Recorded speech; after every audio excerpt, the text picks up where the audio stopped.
Magandang gabi po sa inyong lahat, mga kababayan.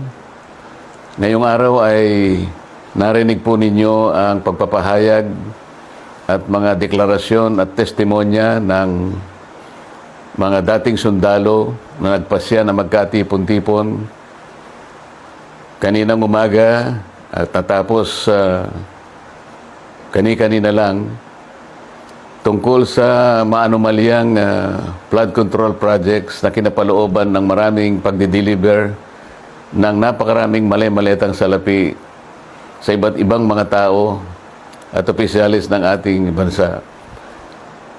Yan po ang sinasalamin sana, mga kababayan, ng dapat na nangyari na inaakala naming huling pagdinig sana ng opisyal na Blue Ribbon Committee na aming sinet noong June 11, 2026. Hindi nga po natuloy yun, mga kababayan, dahil nung matunugan ng ibang mga kasama namin na kami magdadaos uli ng panghuling hearing na lang ng Blue Ribbon Committee, ay sinabi nila na mayroong security threat ang Senado at ang aming mga kawani ay sinabihan nila na mag-work from home na lang.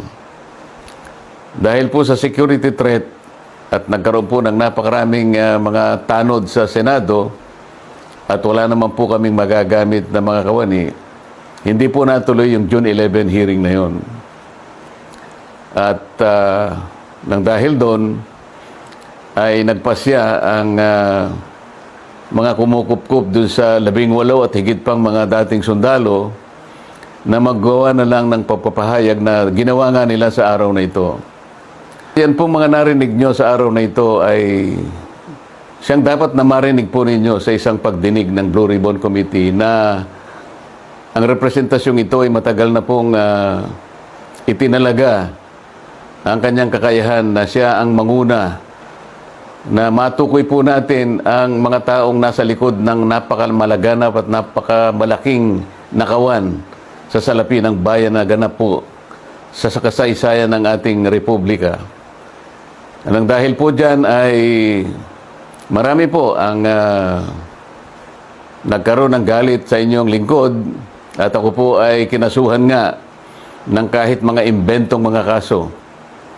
At maaari pong isang araw, hindi po natin alam kung ngayon o bukas, sa kamakalawa, ay iahain po sa akin ang warrant of arrest upang ako po arestuhin upang hindi ko na may pagpatuloy ang aking gustong mangyari na matukoy po natin ang mga may kagagawan ng lahat ng ito at mapanagot natin sila. Pero wag po kayong mag-alala kahit ako po ay kanilang maaresto at maipakulong, kagaya na po ng sinasabi ko, ay hindi po tayo titigil hanggat hindi po natin natutukoy ang mga taong ito dahil kayo po talaga ang dapat pagsilbihan namin. Interes po ninyo ito.